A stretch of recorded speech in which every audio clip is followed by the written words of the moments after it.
Hello, ladies and gentlemen. Welcome back to another BTNeanderthal video. Today we are doing update number 4 for the Season 3 Project Diablo 2. This is primarily focusing on items and maps. And as you saw last week, potentially, if you have not kept up with the updates, I've been doing one of these every week. Every week that Senpai has been making one of these videos, I've been pumping out these quick reviews to just summarize the stream and get all the goodies. So that you guys can have the full information that you need. But if you guys are not interested in the breakdown of each one of these things, you can go in the description and there's going to be several links to this post here that I made myself, and you can go check it out yourselves. I have some clips in there and stuff, but overall we're going to be going over items and then talking about a little bit of each one. Then we're going to be talking about maps, and we'll showcase a little bit of the maps there as well. So let's jump right in. Don't forget to, rate as well if you enjoy these videos. I do put some time into these, so definitely, if you like it, and subscribe. Consider subscribing if that is something interesting. If you like this stuff, I appreciate it. So here we go. So these are the new visuals of the items that are coming out. As you can see, I think there was a little bit of a teaser a couple days ago, but as you can see right here, we have one of each class. So every class is getting a new item.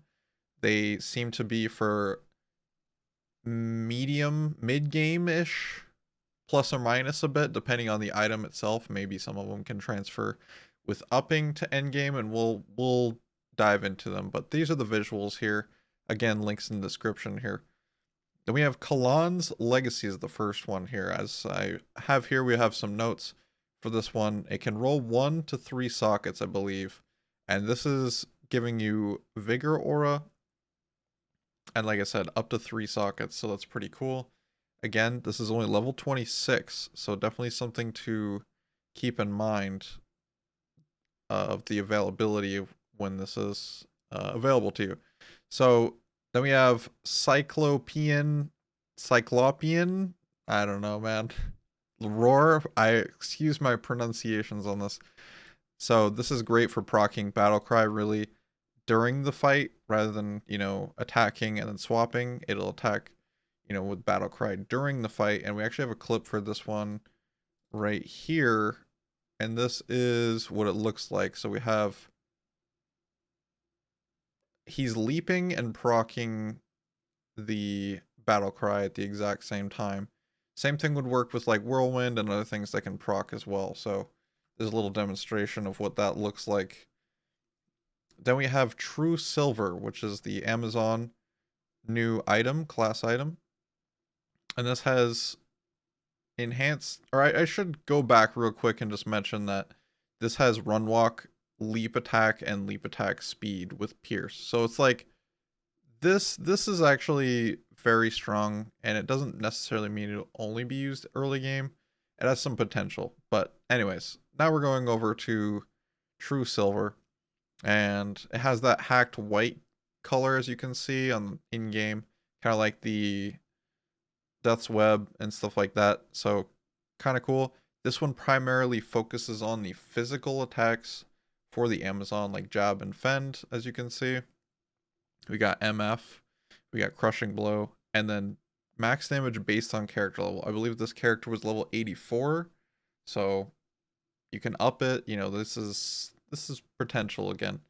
So that's cool. And then in honor of the new Vengeance Pally changes, we have this thing, Senkekur's Fall. Again, my bad for the pronunciations, but we have ITD on a shield. Now, I don't know if you understand the significance of that, but that is insane to be able to have ITD on a shield.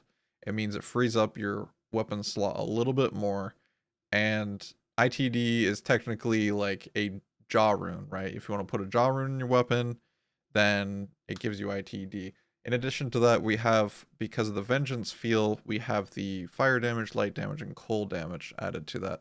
So that's a very cool leveling item as well. We have Mage Slayer. Now this one when equipped will actually straight up just give you concentration aura, and concentration aura boosts your physical damage, and it also gives you a chance to not be interrupted when your attacks. So that can be good for like, MA sins that have a hard time, continuing their attack when they get interrupted all the time. So that's very cool. Maybe it will work with claw block. We'll see what happens with that, or weapon block, whatever it's called. I don't know. I'll do some testing with this, I guess.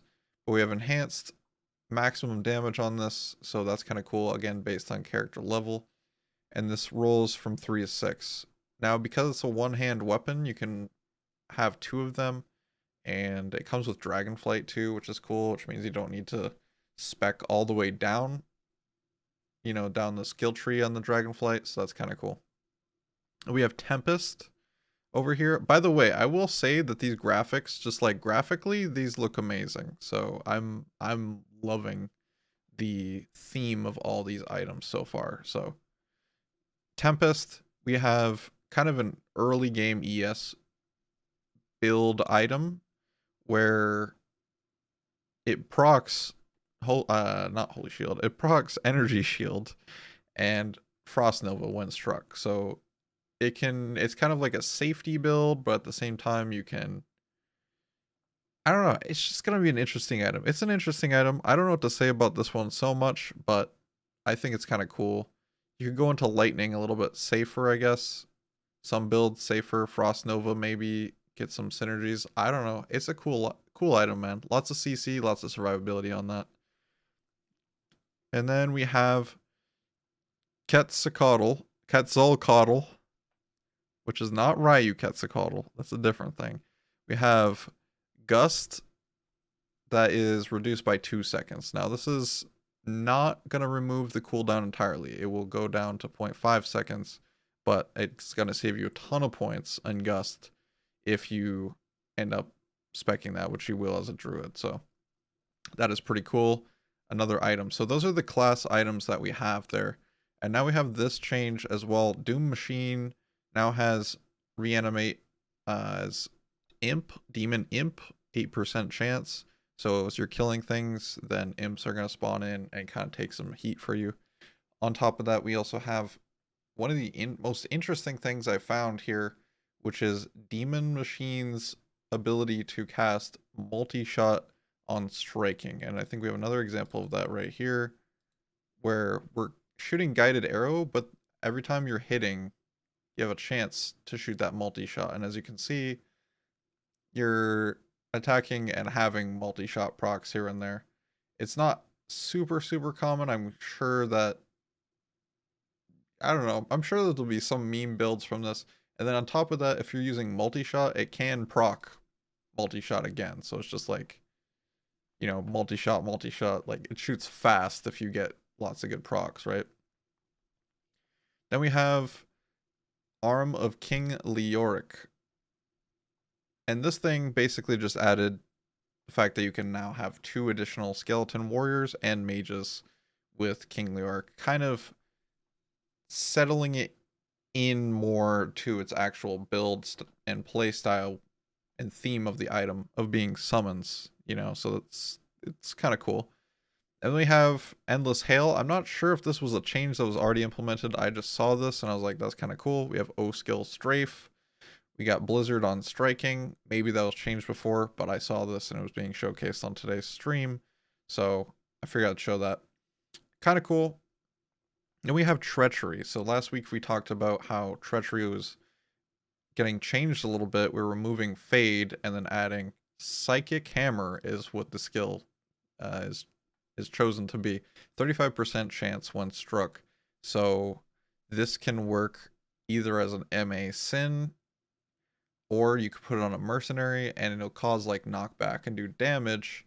Or not an MA Sin, a Mind Blast Assassin. And like if you have synergies for Psychic Hammer, then that could actually do some decent damage. And then you have like for a mercenary, he'll just be doing magic damage on top of knockback with the Psychic Hammer granted from this. So Treachery is good. I still like Treachery. Then we have Dragon here, which I think we talked about this last week, but just a little reminder here. You're allowed to now summon one additional Hydra. And then Peace. This is what's been changed with Peace. So we had like a couple class changes here. So again, Treachery is the Assassin one, and then the Amazon one is going to be Peace. And this one now summons an additional Valkyrie and slow movement when struck. So it kind of took somewhat of a theme like Treachery, but like now it procs slow movement, which is the Amazon skill. So that's kind of cool. It's got its own little theme going on there, and it's still very strong with the +2 all Amazon skills there. And pretty cheap, honestly. Shell full am, like real cheap. So that's that. Then we have Two Throw over here. This is a lot more white than it used to be, and that is because he wants to differentiate between Two Throw and Saigon armor a little bit more, give it more of its unique feel. And then we got over here Demigod over here. I was actually reviewing some of the footage from today's stream, and then I saw him in chat being there like, hey, clip this for BT so when he makes this video and stuff. Yeah, so I appreciate that, Demigod. Quick shout out to you. And then we have some of the maps. So those are the items changes, and we got one more. Yeah, so we got an item change right here. And this is again a visual. As you can see, we have Destruction Key, we have the Hate Key, and we have the Terror Key. So they have these like different colors now, which can differentiate between each other. To me, that's fantastic. I feel like that should have always been a thing. Great. So we got the Destructions like the gray, the Hate's kind of like a goldish, and the Terror's like maybe red. It's hard to tell on the exact coloration of that, but so we have old map sewer size. Now that we're done with items, we have the old map sewer size. We're gonna hop into maps. Actually, I think there's one more item change. Hold on, it was right here. So this is Enigma. Enigma, I believe, is now five charges and regenerates every 3 seconds. So this is kind of what it looks like. And then if you get rid of me, you can look in the bottom right hand corner and you can see every time he uses teleport, you'll notice that the skill is not going away. So like previously, whenever you ran out of charges, the charges would cause you to switch over to attack. So there's a little glitch there. Senpai said Knight took 8 hours to reverse engineer and get that fixed. So now it doesn't mess with your hotkeys, which is fantastic in my book. Really big fan of that. All right, now we're going to hop over to the next thing. Like I said, maps. We're finally getting the maps. So maps, old sewers map, new sewers map. Considerably smaller, about half. You know what I mean? So that's good. He wants to reduce the map size to lower the length of how long it takes to do maps and stuff like that. So there's that. Then we have the old Phlegathon map, which is just massive. And he wants to turn this into a one-way map. Something similar to this he showed. So that's kind of cool. We got before and after. Again, link in the description. And then we have right here the Tomb of Zone Cool map. The previous version with like a million ways and crazy routes. And then we got the new version there on the left, it looks like. So that's pretty cool. And that pretty much concludes that. But now we're going to actually look at some of the new maps footage real quick here that we have loaded up from Senpai's stream earlier today. And what we got here is, it doesn't seem like it was named yet.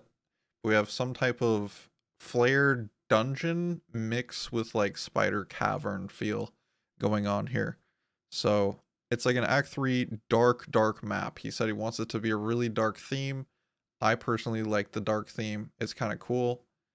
So light radius will maybe matter on this map to some extent, right? That's kind of cool. So that's one map here, and let's see.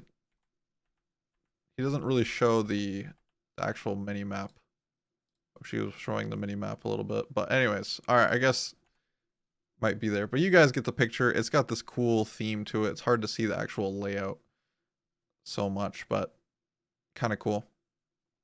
And then we have the next map right here, which is Fall of Chaldeum, it looks like. And this kind of has like an Act 4 theme to it. I absolutely love this because I really like Act 4. Act 4 is my favorite. And this looks really cool. So I hope that this map works out well. It honestly reminds me of the what is that called? The Worldstone, map. I can't remember what it's called. Someone in chat's gonna yell at me like, how do you not know you played this season? But you know what I'm talking about, I hope. So yeah, it looks kind of cool. They also mentioned that like the little urns there are from Act 2 and they glitch once you're in like an Act 4 or Act 5 map. And they make them look kind of cool, so they might keep that. So kind of cool. I dig it. And then I'm pretty sure that kind of concludes everything for today as far as changes and stuff. So anyways, I hope you guys enjoyed. And yeah, I'm excited about the map changes, the new maps, the new items to try those out. And again, next week is going to be the closed beta, I believe a week from today. So I will be making content, I'll be streaming and all that good stuff. So anyways, hope you guys enjoyed this video and update. Appreciate you guys watching and hanging out. I will see you guys next time. You guys are beasts.